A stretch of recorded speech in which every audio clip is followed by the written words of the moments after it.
Bueno, pues vamos a charlar en los próximos minutos con Pablo de Lorenzo. Él es psicólogo especializado en trauma y acoso.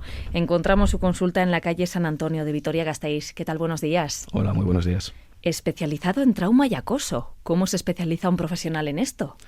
Bueno, parte de una fuerte vocación personal y la especialización viene de ir viendo pacientes y estudiando sobre el tema. Además de la formación con otros profesionales de los que he ido aprendiendo. ¿Qué significa un paciente de trauma y acoso? ¿Qué perfil tienen? ¿Qué tipo de pacientes atiendes? Generalmente, cuando hablo de pacientes que vienen con trauma y acoso, son personas que han sido victimizadas, que han sufrido un daño a nivel psicológico, derivado, por ejemplo, del bullying, al acoso escolar, del acoso laboral y de relaciones de pareja que han llegado a un punto tóxico o con personas con rasgos psicopáticos. O sea, que tienen en común que son víctimas de maltratadores. Principalmente.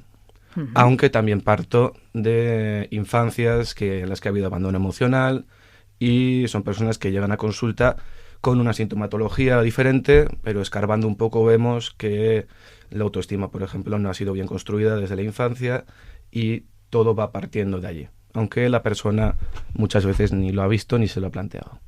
Me decía, son personas con baja autoestima, con poca capacidad de autodefensa, que al final, bueno, pues no sé si se encuentran a lo largo de la vida con personas malas que enseguida intuyen que ellos son más débiles, porque sí que ocurre con este tipo de personas, sobre todo me hablabas antes de las relaciones tóxicas, pues que caen no una vez, una y otra vez, ¿no? Se repite un poco el patrón. Sí, a ver, partiríamos de vulnerabilidad, no de debilidad, porque realmente una persona que ha sido victimizada, cuando hay un daño a la autoestima, la persona ha internalizado y ha interiorizado que de alguna manera hay algo malo en él o ella que le ha tenido que hacer merecedor o merecedora de ese maltrato. Dentro de las relaciones de pareja lo que nos podemos encontrar es que la persona al final, la persona maltratadora, conecta con el concepto que tiene la víctima de sí misma. Al principio puede ser todo muy bonito, pero cuando el maltratador se desenmascara, empieza a tratar a la víctima de una forma en la que se trata a sí misma probablemente y que le conecta con tratos que ha podido tener en el pasado.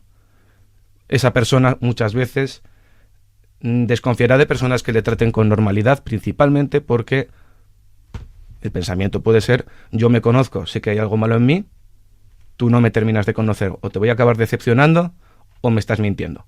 Y se va de una relación en otra, esperando ese santo grial de la aceptación que nunca va a llegar, básicamente. Cuando te encuentras con pacientes de este tipo, ¿cuál es el proceso? Porque claro, no es fácil llegar a una consulta de un psicólogo, ¿no? Entiendo que este tipo de personas, pues que han sufrido un trauma, un acoso, al final piensan, como me estabas diciendo, que ellos son así, ellos tienen algo malo, ellos se merecen todo lo que les ocurre. ¿En qué momento despiertan, no? Salta esa chispa que dice, no, esto no es normal, necesito ayuda y voy a acudir a un psicólogo. Bien, a ver, no siempre se sigue el mismo proceso. Hay personas, por ejemplo, que pueden tirarse años y años y años y años sin buscar ayuda, simplemente sintiéndose mal, notando muchísima ansiedad, muchísimo malestar. Otras veces suelen ser, por ejemplo, amistades en relaciones tóxicas que ven cómo están evolucionando las cosas e intentan hacerles abrir los ojos. Pueden ser lecturas, de repente un vídeo en YouTube o algo que dice, esto no es normal, ¿qué me está sucediendo? Realmente suele haber un clic en el cambio, en la forma en la que se ve la persona. No todos los pacientes que sufren acoso o que han sufrido acoso desarrollan síntomas postraumáticos, de la misma manera que no toda la gente que tiene síntomas postraumáticos tiene que ser por acoso. A ver, explícanos eso un poquito mejor con algún ejemplo. Sí, generalmente, por ejemplo, en los casos de acoso escolar, suele haber un tiempo de latencia en el que empieza a haber el machaque hasta que se desarrollan los síntomas. Por eso nos podemos encontrar con niños que les empiezan a fastidiar y vemos que va normal, vemos que está bien, pero el maltrato sostenido es lo que al final va a acabar generando síntomas. Nos estabas haciendo un poquito esa diferencia. Tampoco es lo mismo trauma y acoso. Explícanos mejor en qué se diferencian. Por supuesto. A ver, acoso sería conductas de hostigamiento, repetitivas, que tienen una intencionalidad peyorativa hacia la otra persona, maltrato al final. El trauma es cualquier vivencia que ha dejado una huella en nuestra mente. ¿Que puede ser puntual? Puede ser algo puntual. Un trauma también puede ser un accidente de tráfico o una violación. Pero el trauma que genera una violación y un accidente de tráfico tienen matices de diferencia con el trauma complejo que se generaría con el acoso escolar, el acoso laboral y las relaciones de pareja tóxicas. También entendemos, por ejemplo, que puede haber trauma cuando ha habido una infancia con mucho abandono o con maltrato en casa. Diferenciaríamos el trauma simple, que simple no significa que sea más llevadero, del trauma complejo. Trauma simple es cuando ha habido uno o muy pocos incidentes muy duros, como por ejemplo un atentado terrorista o estar en Vietnam o cualquier evento de ese estilo, en el que haya habido riesgo vital. Un atraco, por ejemplo, también puede generar un estrés postraumático. Tarda un poco en aparecer los síntomas, unas semanas. En cuanto al trauma complejo, la diferencia sería de que no ha habido un solo elemento concreto, sino que es la repetición al estilo de tortura china de gota a gota en la cabeza que hace que la persona poco a poco vaya perdiendo su estructura psíquica y se destruya su autoestima. Al final, tanto el trauma simple como el trauma complejo, lo que ocurre es que la persona pierde la seguridad y la tranquilidad con la que vivía en el mundo. Se hacen múltiples asociaciones de lo que ha generado el trauma con cosas del entorno. Es muy normal que los niños, una vez hayan sufrido en X colegio, cualquier aula le pueda generar una ansiedad tremenda.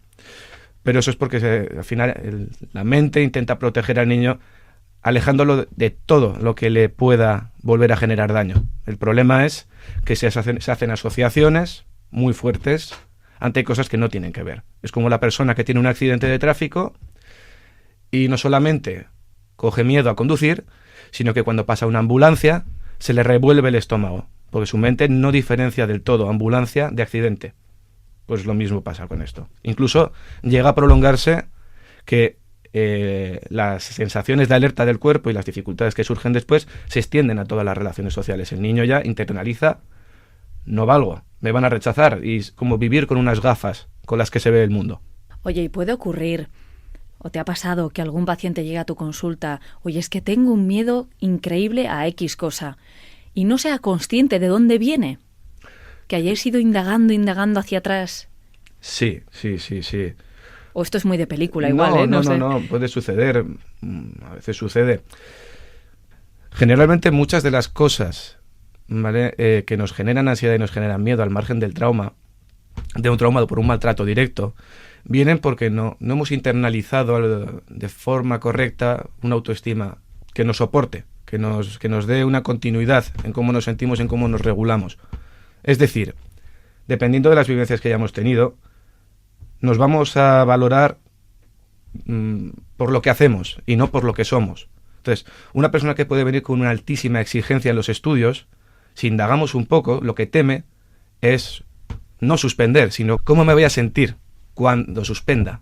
Entonces, ¿con qué vas a volver a conectar? Sensaciones de soledad, sensaciones de maltrato. Igual de repente, por ejemplo, viene alguien con un miedo tremendo a engordar, pero ¿qué ha ocurrido? Exploras un poco y encuentras, por ejemplo, que hubo mucho rechazo, mucho incluso insultos o maltrato por parte de compañeros y compañeras por estar gordo, gordita o lo que sea. Entonces, la mente que vincula, esa persona que vincula, mis compañeros están siendo deliberadamente malos y hostiles conmigo y yo no me merezco esto, o realmente sí, adelgazo, sí, cambio, seré querible. Es la asociación que hemos dicho antes.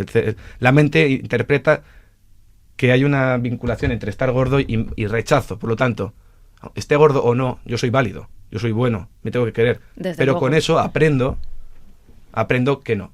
Que cuando sea delgado... Te han demostrado, ¿no?, de alguna manera que esto no es así. Al final todo parte de una base. Funcionamos, pero para los niños es algo destructivísimo. Generalmente funcionamos de forma lógica secuencial. Si tú castigas al chaval por, yo qué sé, que se ha comido todo el chocolate y era para guardar varios días, se va a entender perfectamente, he hecho algo malo, no te voy a comer chocolate, pues castigado sin la Play, por ejemplo. Vale. ¿Qué ocurre si a alguien le empiezan a maltratar en el colegio? El niño, en esa lógica secuencial, lo que espera es que le traten bien. No estamos programados para... Necesita entender de dónde viene esto, ¿no? ¿Qué ha pasado? Claro, ¿por qué? ¿Qué ha pasado? De repente empiezan a fastidiar, le empiezan a hacer el vacío. ese vacío al principio lo va a ver como que está pasando, va a haber un shock. Entonces, cuando el niño intenta explicarse qué ha sucedido, intenta agradar a los demás y ve que no surte ningún efecto, igual algún día se defiende, intenta pegarse, intenta insultar, eso al principio, cuando ya el niño ha tenido acoso antes, ni lo va a hacer. Porque está el factor que se llama indefensión aprendida. Si te han dado tantos palos y nunca ha habido un cambio en la actitud de los demás haciendo lo que tú hayas podido hacer, al final te vas a quedar estático. Entonces, ¿qué ocurre? No estamos preparados para entender que los demás nos maltraten. No, nuestra mente necesita del apoyo y el afecto de los demás.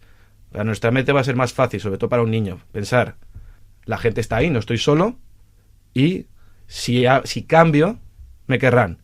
Entonces empieza el niño a interiorizar, algo malo tiene que haber en mí, porque estoy intentando agradar a estas personas a las que yo no les he hecho nada, y no paran de fastidiarme. Entonces, si no paran de fastidiarme y yo hago todo lo que puedo, y no detecto qué comportamiento es el que provoca el castigo, vivo mi forma de ser como defectuosa, y eso se graba a fuego. Es decir, internalizo que algo tiene que haber en mí, malo, que haga merecedor de eso. Entonces, ¿qué ocurre? Ese niño puede salir de ese colegio. Si no se trabaja ese autoconcepto negativo, incurre la posibilidad de encontrarse más adelante entre personas que puedan explotar eso. Entonces, hay mucha gente que erróneamente piensa que son cosas de chavales y que endurece a la gente. Al revés, debilitan profundamente a la persona. E incluso años después de haber sufrido eso, sigue pensando que hay algo malo en él o en ella. ¿Por qué?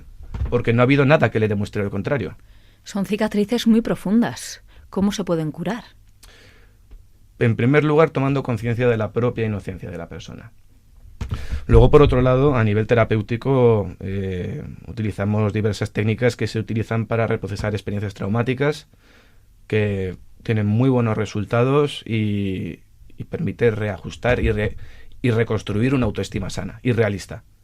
Es decir, la persona puede darse cuenta de que no se merecía eso y volver a y hacer una toma de conciencia y casi como poder aceptarse tal como es y darse cuenta de que no hay nada malo en él. Lo que pasa es que uno puede pensar, sí, no hay nada malo en mí, pero otra cosa es sentirlo. Nos encontramos, por ejemplo, que muchas personas que han tenido maltrato, no solo en la infancia, sino experiencias muy duras, son consumidores de drogas, pasan por profundas depresiones, pero porque parte de ello tiene mucho que ver con esas gafas que hemos dicho que se crean en la vida. Si una persona ha sufrido eso y siente una constante ansiedad porque cree que le van a rechazar, o va a intentar anestesiarse, o va a intentar agradar a los demás de forma sistemática. Parece al final una especie de paradoja, es una tortura, porque las personas que han sido muy victimizadas, cuando conocen a nuevas personas, nos podemos encontrar que van a intentar agradar todo el rato, van a intentar someterse. Eso para una persona que no tiene malicia, por decirlo así, no hay ningún problema. No hay ningún problema, incluso va a calmar a la otra persona y decirle, no hace falta que hagas esto, está todo bien. El problema es cuando vuelves a topar con alguien malo, ¿no? Exactamente. Cuando te topas con una personalidad perversa o que quiere utilizar eso en contra tuya, tú vas a intentar agradar. Vas a revivir el trauma. ¿Por qué? Porque vas a intentar agradar a esa persona, que te va a proyectar de ti una imagen negativa. Lo que vas a sentir no es esta persona es tóxica. Lo que vas a sentir es esta persona está viendo eso malo que hay en mí. Tú no quieres sentirte así. Entonces intentas compensar agradando y agradando y agradando. Esa persona fagocita al final tu psicología. Oye, al final estas personas perversas también son víctimas, ¿no? De alguna manera. ¿Alguna Depende. ha acabado en tu consulta? Sí, pero pueden tener un patrón diferente. Realmente hay más víctimas mixtas que víctimas puras. Es decir, la gran mayoría de agresores que podemos encontrar y de víctimas en el colegio al final interiorizan también que si no como, me comen, ¿vale? Consultas sí que he visto víctimas puras y víctimas y que también son agresoras, pero la agresión la viven un poco como una especie de mimetismo. Pero eso no significa que el daño por el acoso que hayan recibido no lo tengan. Acosadores puros, he podido tener alguno, pero no vienen por ese tema. Es más, está contraindicado trabajar con personalidades psicopáticas porque lo que hacen es aprender estrategias psicológicas. Oye, Pablo, es desde luego muy interesante, apasionante, ¿no?